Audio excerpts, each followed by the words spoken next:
Hey, it's Chris Curtis coming to you from Christyle Incorporated, and you're here with I Hate Bonnie.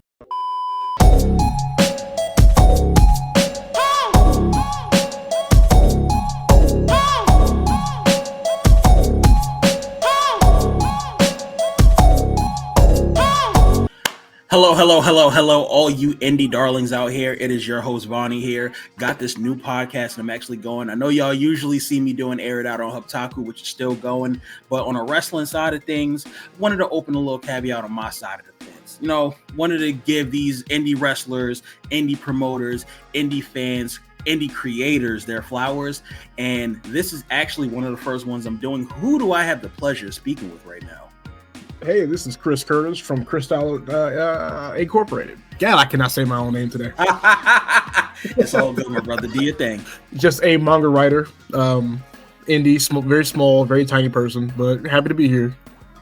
He talking about very small and very tiny, but let's talk about how in 24 hours he got this project off the motherfucking ground. Let's get right into it. First and foremost, no, before we even get into that, let's back it up and talk about Christopher Curtis, the person. My first question I want to ask you is, how is your spirit? How are you doing right now? How are we feeling? I'm doing fantastic, man. I just woke up like 3 hours ago. I'm a teacher in a public school, and we're on fall break. So I'm kind of just trying to not think about the next week before I have to go back to work. What the fuck is fall break? Why wasn't that a thing when I was a kid? When'd you go to school? Well, I mean, like, I'm in New Jersey, so, like, New Jersey public schools and all that other type jazz. Like, we had summer break and then we had winter break. You didn't have fall break? Nah, what the fuck is fall break? Oh, man, it's just like spring break, but it's in October. Y'all get a whole week off in October? We get 2 weeks off. Yo, what the fuck is that? What you mean, bro? Yo, so you mean this whole time they've been sending me to school on some what? If you don't mind me asking, where, like, what area do y'all do school at? I'm in Indiana, and the school systems have been doing the fall break, spring break, Christmas break, Thanksgiving break since I was in school. That's some bullshit. So all right. So yeah, Thanksgiving break is one thing. Yeah, of course. Christmas break, of course, but like October, maybe you got Columbus Day off, but then after that, they was like, all right, so your ass gonna be back in school this Tuesday, right? Yeah, no, they didn't give us that, but they at least gave. I mean, it happened during fall break, so they just kind of like pushed it into that.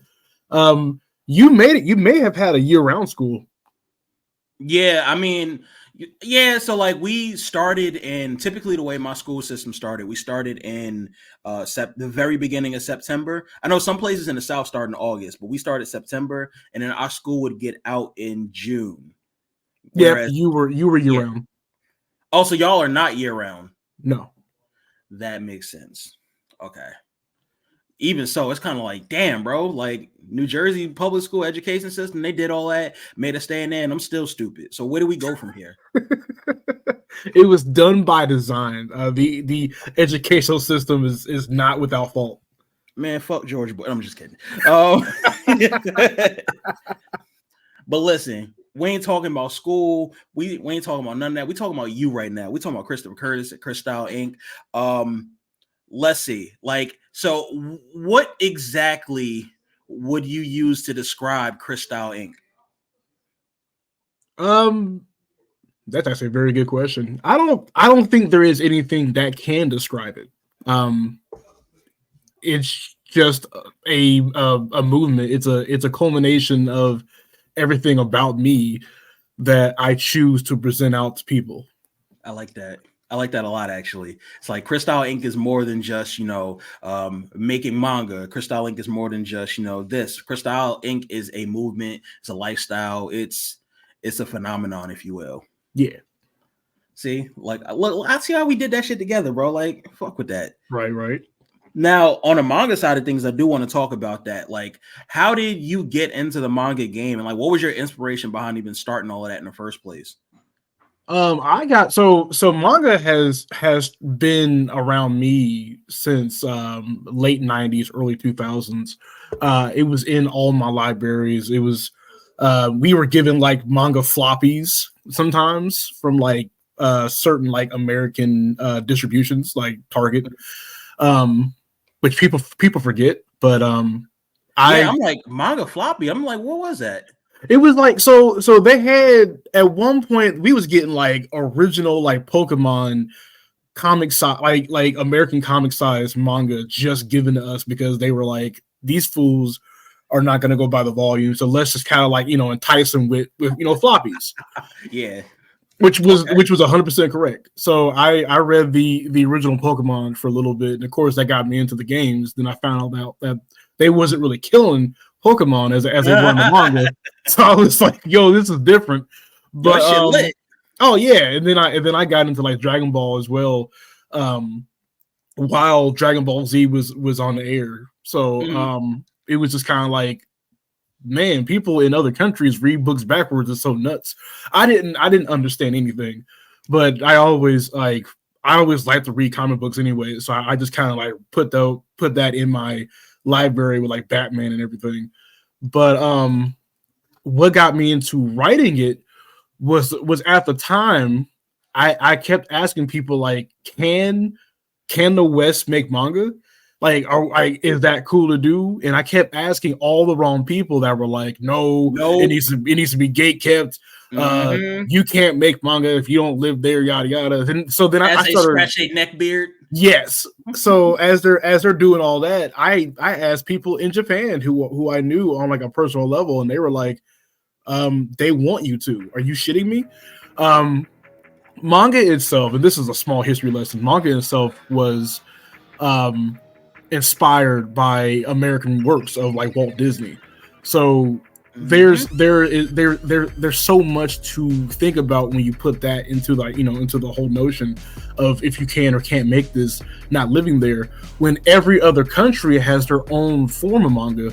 So why can't the US? So where you have African manga, you have French manga, you have all these other types, Chinese. Webtoon. We could exactly. So we should be it should be a no-brainer. And I feel like the actual bigger audience of people actually understand that and love it when we do it. So it's not a problem for me. Chinese manga is donghua. Is that what it's pronounced? Manhwa. Okay. So like I'm like new to like those, but like I hit bits and pieces here and there. Like the more I've been getting integrated into this anime space on Twitter and on Instagram, I'm starting to get like shown a lot of that. I just really like broke my webtoon bearings and started reading a lot of stuff. So I'm new to that, but manga been integrated since I was outside buying the $5 Shonen Jumps used to get from GameStop. Yeah, like that was we was one of them for real. Is for you specifically, right? So. Thank you for this history lesson as well, because I feel like that's also a argument that a lot of people get on the internet. Like when they get bored of doing the whole like $200 dates or like, hey, would you take dinner with Jay-Z or 500,000? It's like, let's talk about manga. Like, should people in America be able to make manga, or are they called comic books and things like that? And it's like, regardless of the fact, bro, it's a great media for people to read. And it makes me feel better about myself a little bit too, because like I don't read as much as I should as far as like just actual literature. So I kind of cheat and use manga because I like to enjoy the actual visualization of it. So people like you are more needed than anything right now. And I'm seeing that you are taking steps in that. You making great works like Jazz. Is it Good Blood Money? I think it's called. Like, I want to know more about these pieces as well. Okay, well, so Jazz was my first foray into making manga, and what's so funny about it is that there's a big difference between Jazz and Dream Match Revolution and Good Blood Money, where Jazz was my way of like incorporating what I knew about Western storytelling with manga storytelling. So it's like a blend, and so it's where everything kind of hits later on in a series. Like you just gotta like stay on the premise until we get to the actual meat of it, where Dream Match Revolution and Good Blood Money tells you exactly right off the bat what's going to happen and what they're trying to do. So I feel like those two are more traditional in storytelling than Jazz is, but Jazz is my baby.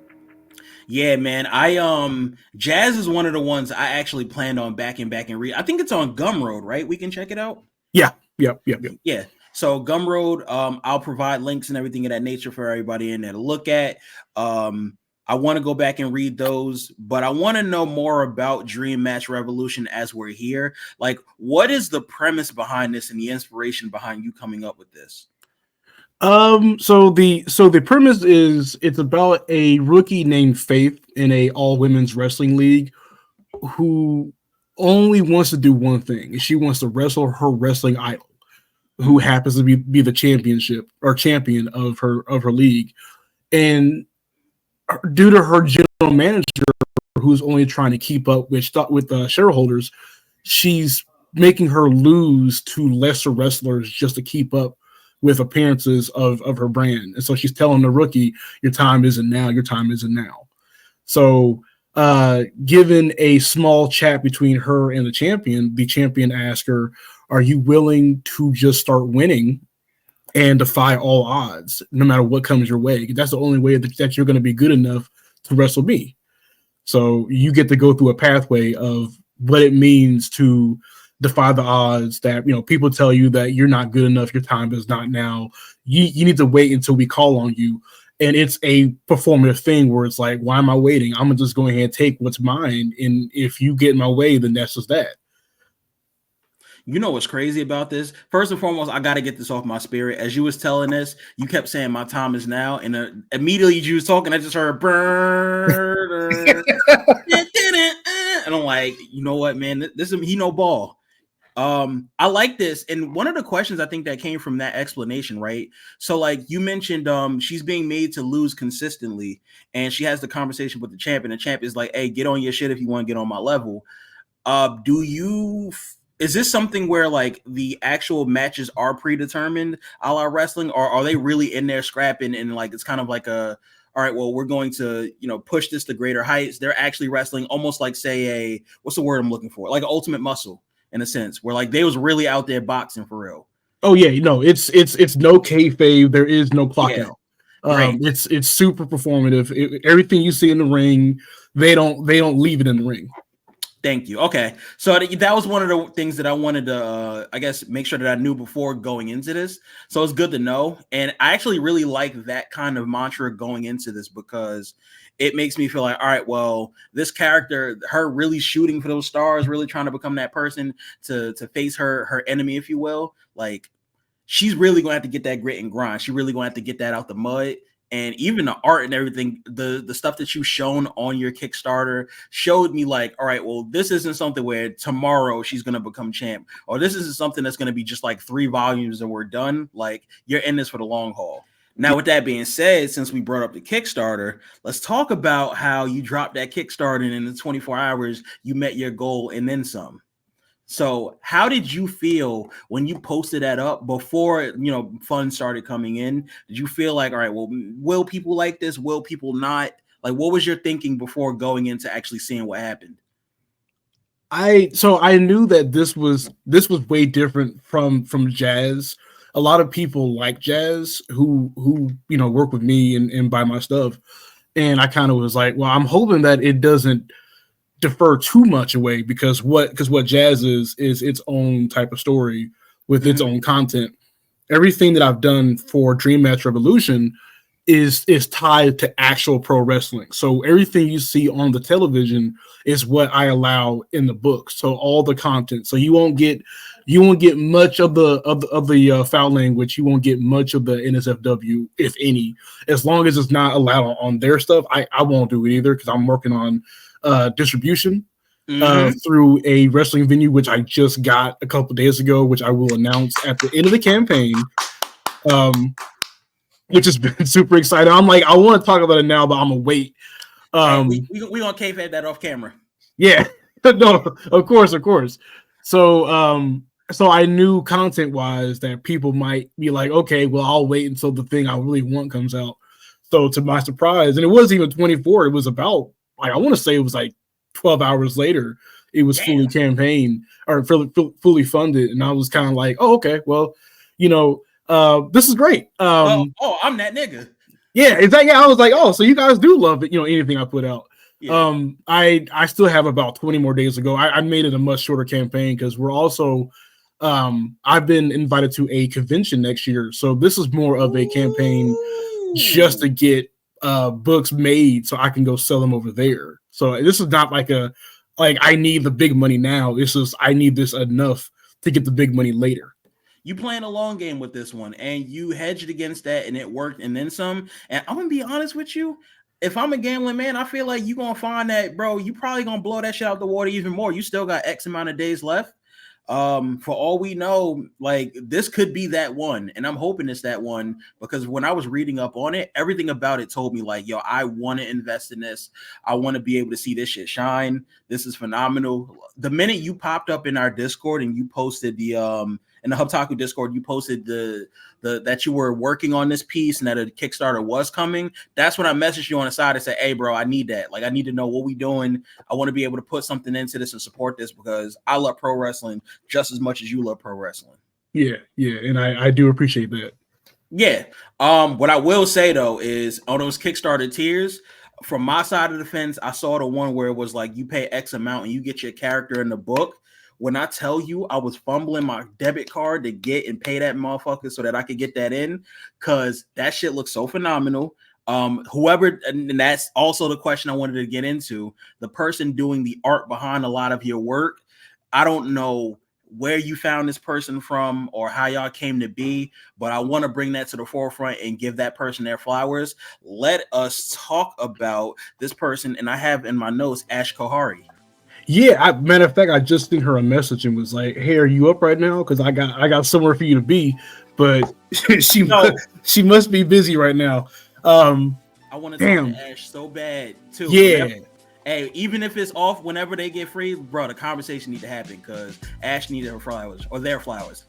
100%. No, Ash, she just got at the New York Comic-Con. She's working with I think it's like Bad Egg. She's on a comic that Jacksepticeye just did.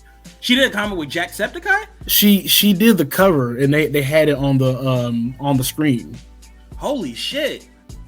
Which so about 2 years ago we were in the same space. Ash does her own manga called 9mm Girls, and I was just putting out Jazz that was done by a different artist, and we kind of just like one day on the same Twitter thread, like linked up, with each other and was like, I like your shit. And she was like, I like this shit too. So we have became friends before we became partners. And it wasn't until last year over the summer, she kind of was like, I kind of want to take over Jazz. And I kind of was like, well, I got my artists, like I'm already doing it. Like, I don't know. So then she said, "Here, tell you what, I'll do some practice pages for you, and let me let you mold over for a little bit." So she did about like 2 practice pages that I had already had finished, and I immediately was like, "Yeah." So listen, it's you and me. So it's you and me. Jazz dirty Mac her way into working on. Ash worked dirty Mac her way into working on Jazz. That's my type of person right there. Yeah, yes, she made me run back and pay out the rest of my contract with the old artist. It was like, your services will not be needed, but let me make sure that you at least get the money that I had agreed to give you. Absolutely. And so we parted ways, and it's just been me and her. Not only is she a great artist, she's a great editor, and she would not let certain bullshit slide. So when you need that. Yeah, 100%. Because I never had it. Like everybody I've ever worked with was like, yeah, sure, whatever. And then the bullshit will be sitting right there, right in front of me. Whenever I would give her like a kind of half-ass script section or whatever, she would halt production and fold her arms up and say no. Like, I know you fucking lying. I know you ain't just give me this bullshit. Like, she'd be like, turn this shit back around. Yeah. Mm-hmm. And I used to get frustrated back then because I was like, hey, yo, like I just, you know what I'm saying? But then over time I was like, oh, you know what? What you was talking about does fit better. Maybe let me go fix that. I was on some hot boy shit. Like you was right the whole time. I was huffing and puffing. I really just ain't want to do it. I was being lazy. Like, and now here we are. You right, and this shit came out beautiful because of it. Yeah, and so she likes doing Jazz, but when I pitched the idea of a Dream Match to her, she lit up and was like, "This is special right here. I want this." Now, on the topic of dream, we're gonna come back to Ash in a second. Salute Ash. Salute the person prior who was working on Jazz as well. You still did great. But when we go back into Dream Match Revolution, giving people their flowers and talking about inspiration and such, I want to bring up the fact that you told me that this was inspired by indie wrestlers and not necessarily fully like people that are in, say, a WWE or AEW or something. Like, can you talk about some of the key inspirations there? You will find a lot of different types of wrestlers when you move away from the corporations, because the corporations, just like how comics, when you get to a bigger publisher, they will tell you what the people want, and you have to be that kind of person. When you're indie, you make that choice to be what you need to be at that time period. So I wanted so when I did the whole like, let me go get some like indie wrestlers to be in the series, I was looking for people who fit that narrative, and there were a few that I still have now for later, who just like exuberate this like force of I'm me, and I'm gonna be me 100% to get to where I have to be at. Yep. Are there any names that you can dispel now, or is it something you want to hold off until everything's fully done? Where do we sit there? I could tell you the two that are in this book. They're in the very first page. Pray tell. So one of them is Jocelyn Navarro. She wrestles here in Indiana. Fire. I'll be meeting her sometime soon to like get a photo op. But yeah, I've seen a couple of her matches. She is she like exuberance, like very big, like strong style wrestling. So she gets in there and she barrels through people. Amazing wrestler. I hope to one day look over and see her in like AEW or something and be like, oh yeah, I remember you. Very talented, very pretty, very good ring balance. And then the other one is Soraya Saber. Oh my God. I've not been fully able to get into that person's work, but I know who that is. Yeah. So I actually I think I found her randomly a couple of months ago in like a Twitter thread of like top 30, top 50 best indies or whatever. And I was like, okay. So Soraya is first of all, and I hate saying it, but like having a social media balance is a great tool for any wrestler. And I hate when a good wrestler doesn't have a good like social media balance. Like I love Stephanie Vaquer a lot. I love her a lot.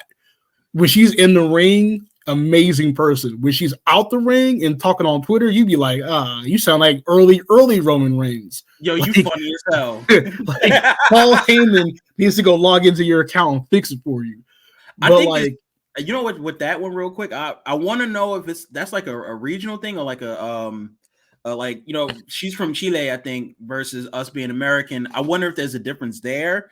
I wonder if there's like, I'm not sure. There is one. She's so this is her like first year here. So she's not going to just like boom have it. I feel like over time she's going to learn much more of what a difference is here, and she'll fit in fine.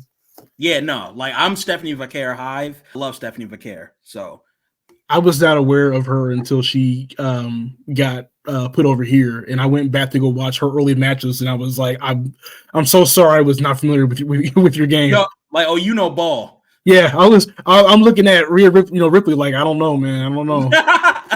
Like, might be a new mommy in town, buddy. I'm still a big Rhea fan, but I'm looking at Stephanie like, if she goes main roster, I don't know what I'm doing. Wait, side note, I want to get into that other person you mentioned too, but you mentioned you're an indie, right? Yeah. How big are you on, say, like a Calvin Tankman? None. You should check that person. I believe Tankman is based out of Indy, somewhere of that nature. His whole thing is like Heavyweight Hustle. He's in his promotion right now called DPW. He just lost the title, but like I think you would very, very much fuck with his stuff. Just to check that out. Heavyweight Hustle. Oh, yeah. I may have seen him at some point, but I don't know. I did not know about this guy. I will go ahead and follow him. check his shit out, bro. He like that. I want to know. You mentioned Soraya Schreiber. I believe I pronounced it right. Soraya Saber, yeah. Soraya Saber. You mentioned Jocelyn Navarro. I think seeing as you clearly are versed in wrestling and in the indie space, one of my questions was going to be like, passing the baton. If you could like provide some other indie wrestlers that you watch or have come across that you actually really rock with, giving them their flowers right now, I want to be able to give a space to do that. There's one on the tip of my head right now. It's Maya World. Maya World is gas, bro. Yes. I like her a lot. A matter of fact, she was supposed to be in this book, and I think I was so like cautious of like I need to have space for my other people to like do their thing. So let me not do too many real people. Yeah. But then like during production, I was like, oh shit, I could have had another, a whole other person. Damn, I don't pay attention to shit. So she will be showing up at some point. Maya World is only like, I think 23 years old or something like that. It's 22, 23. 21. Here, bro, that's crazy. Lighting the indie world on fire right now. I just watched her. The most recent match was her in, was it Reality Wrestling? One of these wrestling promotions or something like that. Bro, she went nuts. Yeah, as she normally does. She's definitely like WWE. And well, let me just go ahead and give it. Shawn Michaels is the king of booking. Like I cannot get enough of how good that he does when he pulls in all these people. Yep. Yo, Shawn Michaels deserves his flowers for all the nut ass shit he did way back when, which he'll admit was some nut ass shit. Like right now in the Lord's year 2024, I feel like he making up for all of that. And bro, I couldn't be happier. Right. So what I'll say now to that point is we talked about some indie wrestlers. You mentioned Maya World. I'll throw one out there. We talked about Reality Wrestling. Promise Braxton is really one of them ones for real. That PWI list just dropped. They did it for the top 250 in the world and the top 250 women. She was on both of them. Booker T endorses her and Gigi Ray as the two pretty much the heads of Reality Wrestling. So it's like it's only a matter of time before both of them out of there. Salute to both of those ladies. That shit is amazing.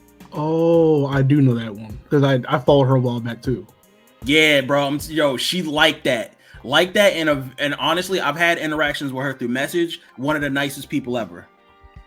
Yeah. No, I'll probably be trying to try her out too. Yeah, nah, bro. I would strongly advise. Now with that being said, let's go more into manga in itself, right? So like your inspirations behind the manga that you create. What are one of those ones, if you could compare Dream Match Revolution to anything, or at least like, I guess more so what you've worked on in the past too, like where do you draw your inspo from as far as like other titles? So let me go back. So like Jazz is funny because it doesn't draw from manga itself. It draws from growing up in the 2000s and especially in the early Adult Swim Sega Dreamcast era. Yes. So when you look at it, you get a sense of like Fooly Cooly in a way. Bro, you can't even see it, but back there in the little thing, I got the little Fooly Cooly. Oh, I see it. Yeah. Yes. Already linked in. Yes, yeah. Sir. So people that have read it were like, man, this gives me like Sonic Adventure 2 vibes, and not because it has any type of reference to the game at all, but it's something that you would just have next to your, can of cherry Coke with the old, graffiti can style. Mm-hmm. So, like it just brings an old world vibe back that I want to see more of. So that's what like Jazz does, but Dream Match carries a lot from Naruto. Naruto had the most simplest storytelling of just this boy wants to be the next Hokage. Okay, yep. And you just gotta follow along on how he gets there. So once I made it more simple about Dream Match, I was like, this one just wants to wrestle like one person. Now we have to make the vehicle on how she'll get there. Mm-hmm. I've also borrowed from Senran Kagura, which is known predominantly for having like NSFW ladies But the thing to draw from it is that every one of those ladies has their own personalities, and nobody will ever meld with each other. So every wrestler in Dream Match is it's their own person, their own personalities, and there's so many of them in the series. So I just like I love to have variety of things for everybody to enjoy. There are people that I've let kind of get like an early look at Dream Match who don't mind Faith, but they love Boycott, they love Luna. And I'm like, hey, that's cool, because as long as you found someone who you like, they're gonna get adamant time to have a story and character build up. So everybody can have something that they like. You know what's crazy? Like, I actually, as you were talking, I searched up Senran Kagura, and I'm seeing where I see where you coming from in that sense, and I respect it. I respect your choice and taste. I didn't even know they had games too for that. But oh man, oh well, the games are a lot. Somehow they're a lot more tame than the anime. So the anime is some gooner shit. Yeah. Which I own both games and the anime. So hey, bro, niggas ain't real beaters like us. Hey, you know what I'm saying? My thing with this is I'm glad you mentioned Naruto, and I'm glad you brought up that being the inspo behind it and seeing how that skyrocketed. I want to talk about manifesting, and if you're not going to say I'm gonna be the one to manifest and say Dream Match Revolution is really going to be one of them ones for real, I want to see it at conventions. I want to imagine people cosplaying that shit. But ultimately, I know how some mangaka, their goal is to get their manga into an anime, video games, things like that. Like, if Dream Match Revolution could get an anime, can you tell me what are some things that you would most notably want to see? I want to know, like, who you would cast as VOs for this. I want to know what's going to be the opening theme, like what kind of music. I want to know, like, what kind of vibe you want as far as, like, the animation style. Like, what would your perfect vision be? Well, most mangaka want to have their stuff animated. I'm the one that just want to eat. I just want to be able to feed my family off this. If I would definitely love to not be in, like, education anymore. Almost 10 years in the game. But if I were given the opportunity for an anime, I wouldn't mind Mappa really getting in there. They've been pretty good on and they have a wide selection of other anime that's not just their flagships that I feel like work out much better. But for theme songs, see this, I had this all situated for like jazz, but never for like Dream Match. Before you start, I want to point out that I did also notice that Dream Match Revolution playlist you did. You had a couple songs in there that I actually have in my rotation regularly. I want you to know ball, but continue. Oh, for a second I was like, how did he get the damn? Oh, that playlist. Yo, Blight is that song Blight you had in there. There was a couple other pieces. I'm like, yo, I fuck with this. Like, all right, but I want to give you the floor again. Yeah. So I don't. It would be a dream right now, just because she's already in the game and has been able to transpire all of her own doubts and her own history and her own past to get to where she's at, just like how Faith had to. Meg Thee Stallion definitely needs to do the introduction. I would love to have her on there. VO wise, I don't because I'm not too versed on people to like cast them. It's because there are so many types of people that are in this series. I can't really think of a notable like voiceover name, dubs or not. And that's fine. If there's let's say if there's somebody that's in the actual wrestling industry, like somebody in the WWE, AEW, or New Japan, or whatever, who you would want voicing, who would you pick? Oh, so I need Asuka to be Boycott. Boycott is a she's a mixture between like Rhea Ripley and what's the new Netflix show about the big Japanese yeah, I know which one you're talking about. I don't remember the name, but I know which one you're talking about. Yeah, so she's like a mixture of those two together. She only speaks Japanese and nobody ever understands what she's saying. But they understand her actions, and that's all that that you need in the ring. So I definitely need Oscar in there. She could definitely do that. The main character, I feel like not Jade. Lash Legend could do it. Lash Legend, shout out Lash, man. I don't know if you watched SmackDown last night, but like her slamming Piper Niven, the way that she did that crossbody and just went boom. Like, bro, Lash and Jakar about to be. I think they're gonna be a dynamic duo, and I'm glad that they're giving them some airtime right now on SmackDown. Well, because SmackDown needs something. Raw's been kind of killing it. Mm-hmm. Yo, and the show that was called is Queen of Villains. That's the one. Yeah, I'm only episode 3, and I'm like, okay, no, this is my show right now. If only I could finish it. I gotta start it. The reason why I haven't started it yet, I just recently finished that McMahon doc, and I planned on watching this next, but I got sidetracked with just like a bunch of different projects and shit going on. I haven't had time to really sit down and like, actually view it. Right. I'm trying to think. Bailey could be Blueprint. These are characters who are in the book that like a lot of people haven't seen yet. Yeah. If you go on the campaign page, a lot of them actually have their own covers. Bailey could either be Luna or she could be Blueprint, but definitely one of those. I mean, it would be awesome to have actual wrestlers like to voice. So no, that's actually a better idea. Yeah, I mean, like, and that's not, of course, we support VOs. We support everything they do in that sense.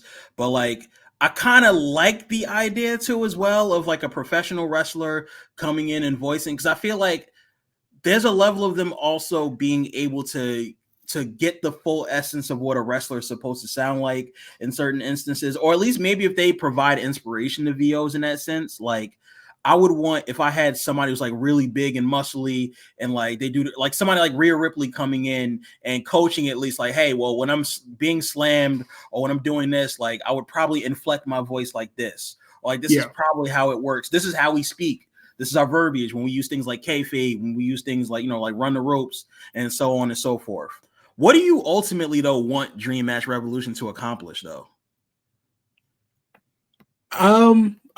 I've always had this really stupid notion on being a local legend first, and then spreading out. Because I feel like people would go on the internet and try to spread themselves thin to get random people from like New Jersey and California and Texas, and then they branch out to Mexico, they branch out to Canada. I feel like if I could just get a local appearance in my state, it's a lot easier to bleed out to other areas because let's be honest, local interactions trump digital interactions all the time. You cannot be anonymous with how you feel and think when I'm right in front of you. If you come to me, you came to me because you want this. You won't come to me and think all the sly shit you want and say whatever kind of jive you want to say. I'm right in front of you. Yep. So you have to be genuine, and I have to be genuine, and it works better for business. So and I could fight. And look, I am not. Look, in my age of 32, I'm done fighting. I'm going for the hip. I'm going for the hip. Thank you, bro. No. Let's talk about this. I have this conversation all the time with people, right? If I'm 31 right now in my big old age and a nigga want to fight me, I'm dick kicking. Like I ain't got, it's no honor anymore. I don't need to prove anything, bro.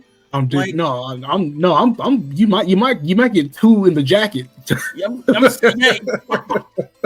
Like, bro, we too old for this shit, man. Like, gee, I ain't got nothing to prove no more. Like, I got a death benefit to worry about. Like, I got life insurance, G. Like, I can't be out here wilding. Can't be out here. Yeah, it's been so many times where I'll be out and it'd be kids wearing sheisty masks, and I'm just sitting there like, man, I might have to put you on a t-shirt just because I don't know. And then them niggas be just trying to sell you water. They're just like walking past me. They're just like, good old boys. Yo, like goddamn, like yo, he a model student. He just got the sheisty on. Right. Man, listen, I'm not gonna hold you. On a side note, just last night, the cops came through by. I was out by the park. My car was parked. I didn't realize that the park was closing, so I seen them there. And as I was running, I had my hands in my pockets, and I immediately had that thought, like, it's not gonna be today. I put my hands out in the air, like, nope, don't shoot. And I'm running. The cop, like, low key laughing and shit. He's like, nah, bro, you just need to move your car. You good? I can't be that one. I'm trying to make it home. If Faith Stone was an actual wrestler, what indie promotion would they be in? Not even an indie promotion. Let me rephrase that. If Faith Stone was an actual wrestler in real life, what promotion would they be striving for in general? Do you think they'd be having a dream of going for WWE, an AEW, New Japan, or ROH? Where would they be headed? Well, see, Faith is a person right now in the story who just has her blockers on and is not thinking about anything other than one thing, and then over the course of the story, she'll broaden out and realize the whole grander scope. Gotcha. Especially with the power system being put in place, which I did not mention at all, which is oversight, which I'll bring it up here in a minute. But yeah, Faith would definitely start out as a like NXT wrestler, going on the main roster and then being told all the things of like, hey, not yet. Like you're not allowed to wrestle, Jade Cargill yet. Like, hold on. Yep. And she would be like, no, bump all that. I'm not losing to everybody. I'm definitely gonna do this right now. NXT. She sounded like Javon Evans, low key. Yeah. But no, what's so funny is that like she is a natural talented athlete. So she, has the physique, has the muscles, has the skill set. Mm-hmm. And a lot of people feel like when they get in the game, as long as they look like what they are, then they are automatically. And the other aspect of Dream Match that I want to show people is that you may have the ingredients, but if you don't use them, nothing can come forth. In the second chapter, she's going to learn about the wrestler's will, where she may be strong enough to defeat the lower ended wrestlers, but when she gets up to a higher level, she no longer can just bullhead her way through. Now she has to have the will, and the will is what makes you stronger. So I like that, actually. Yeah. So when she gets her first actual big match, she gets asked, "Why are you here?" And she says, "I want to wrestle my idol." Yep. And they ask, "But why are you here?" And what the question means to be is you want to wrestle this person, but why? Why are you here? What is your end goal? Yep. And until you find out what your end goal is, you can never finish this chapter. You can never finish this book. Finish the story. And you will always be. So this is my anti Cody Rhodes angle right here. Okay. So that's what will like start the actual narrative of good. You beat all the uninspired, just want to be here people. Now you've ranked up to where we're at, but we have a thing called will. And yep. I wanted to have it illustrated in a way where like Demon Slayer is, where you see all the aura, you see all the effects, but they're just sword fighting. So when they're in the ring, you get to actually see the aura. You get to actually see some of the flashes to it, but it's not really happening. That is, and I'm glad you brought like that specific point. I love that concept on Demon Slayer. How like you said they just sword fighting. Like, bro, when he's doing his breathing form, there's not really water coming out. Like, he just cold. Right. And the way you explained will and everything, it reminds me of like in wrestling when this is one of the things that he does this a lot, and I wish he kind of slowed down on it a little bit. Somebody like Will Ospreay will like get slammed real hard, but then immediately get back up and do it's like and then he'll go in and do like the hidden blade or some shit like that. Like that kind of that justo, that gumption that they got in to really go in and get to that victory. I'm really interested in seeing how that's going to translate in something like a Dream Match Revolution. And I think especially when you have like actual aura floating behind them, this has the makings to look like, say, a Kuroko's No Basket when, like they have the zone, if you will, their eyes start blasting up and then like shit start getting critical. Like I could really see that in wrestling form. That'd be fucking amazing. Yeah, and that's what like I haven't seen in like any other form of like wrestling media, where they're being like comics or whatever. Yep.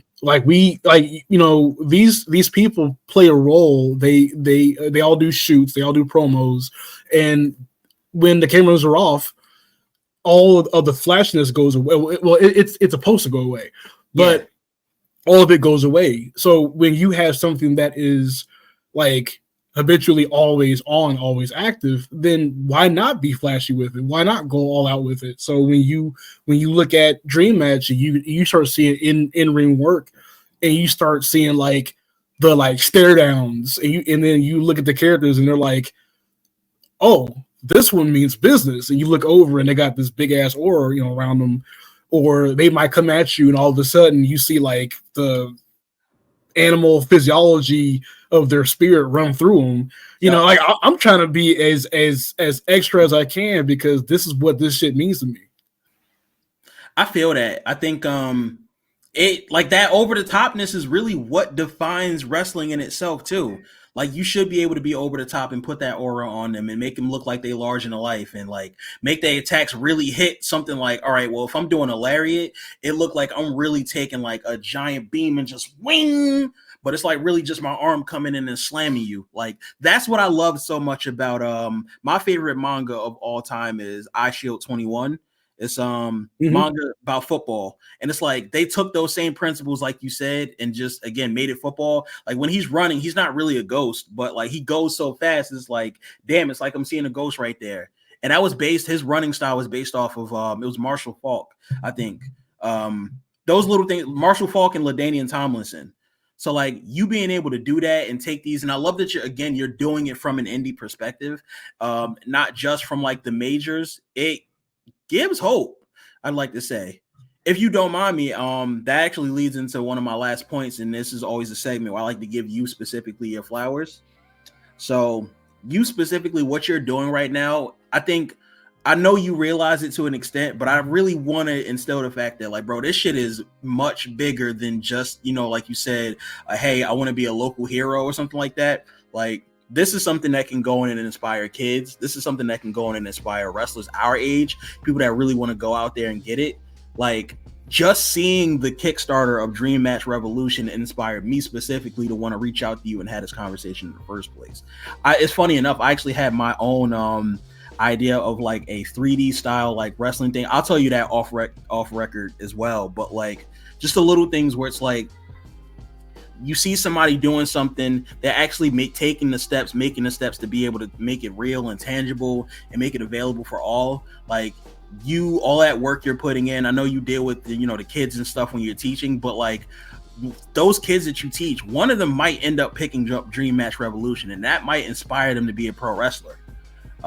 Even the random people that just pop on your Kickstarter as you do it on Twitter, on Instagram, might randomly pop up, and now all of a sudden it's like, yo, this is really cool. I think I want to be a mangaka, and I didn't know that I could do that being somebody here in the United States, but Chris is doing it, so why can't I do it as well? And I listened to this interview. Chris said that people in Japan actually want us to do it. This is all the validation I needed. So like this movement that you're doing right now, even the slightest steps, even just having the conversation, bro, that shit is going so much farther than you think it is. And I think you should be able to stop, look at yourself and be like, yo, I'm really proud of being able to do that shit. And I'm really proud of being able to put in the work. And again, Ash Kohari, like you being able to give that person their shine too, like this is going a long way. They doing work with fucking Jacksepticeye. And I know that's on their merits of their work too, but with y'all working together as one, like I'm really, really, really excited as to what's about to come from all of this.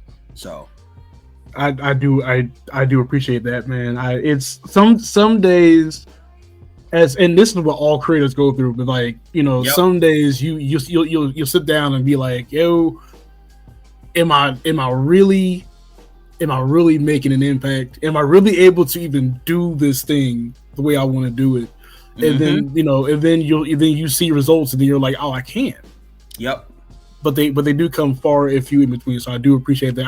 I just got the message from Ash. I forgot she has a con today. Oh shit. Yeah. So she's actually at a table right now selling a gang of stuff.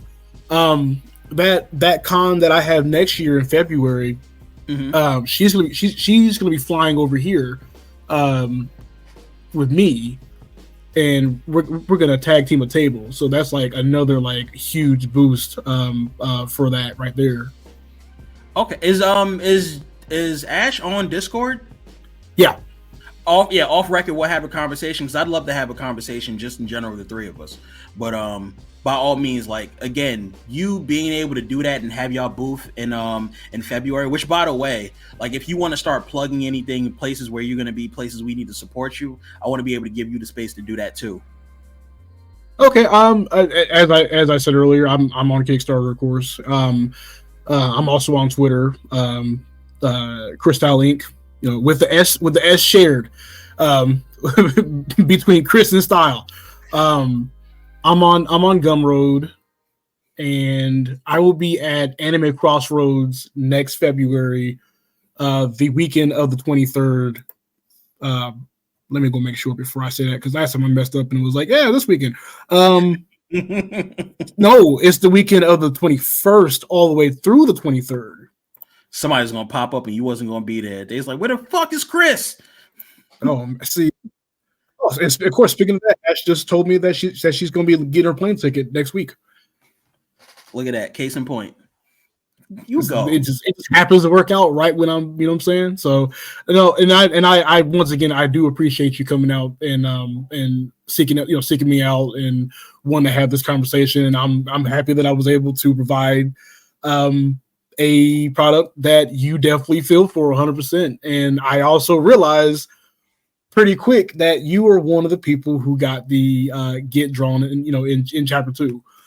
So, which is, you know, you were the very last one. I saw one slot open. I said, nah, bro, I need this shit. I want to support. It was the highest tier too. I was like, yo, I want to make this work. I want money to be put into this product. Like, this shit looks fucking phenomenal. Nah, well, you also joined like 2 regulars who always back it. So I was like, okay, sweet. Now I got all 3. Now I have to figure out, do I want to like feminize you, or do I want to put you as is? Like, it's so many options. Oh, you know what? I don't even need to be a wrestler. Put me in a crowd or some shit. Like, make me just be like one of those fans, like a little, like the support, like, oh, I love you. You're this, that, and the third. Or manager type, bro. Whatever works for you. I don't gotta be in the ring. Oh, I got I could definitely do that. That's even better. Listen, bro, I want to be wrestling. I want to be one of wrestling's biggest fans, especially on the indies. I want to be able to support projects like this and see them shits like fly off the ground. I'm not trying to like, I ain't shit. I'm just a regular person as well too. But like, when I see people around me doing extraordinary stuff, I can't help but at least be able to do something, even if it's a little bit. Like, you deserved every bit of that, and I can't wait to see what's going on. I got to go back and read your other works too to really give them the proper just due as well. But like, nah, gang, like, this shit is phenomenal. I thank you again, man. Listen, bro. Thank you for hopping up on, being able to chat. Thank you for giving me a bit of your time. Thank you for being fucking phenomenal in this interview as well. To the people out there that's listening to this, thank y'all for listening in. Thank y'all for checking us out. You can find me on all platforms at I Hate Bonnie. Again, Chris, you can find him on all platforms. Where can we find you? Christyle Inc. Yes, and that's 1 S, not 2. Get it right. You feel me? Again, feel free to follow the both of us on all of our endeavors as we go. And make sure you support your local indie wrestling show. Make sure you support your local indie wrestler. And make sure you spread that love the way you should be spreading it. Thank you.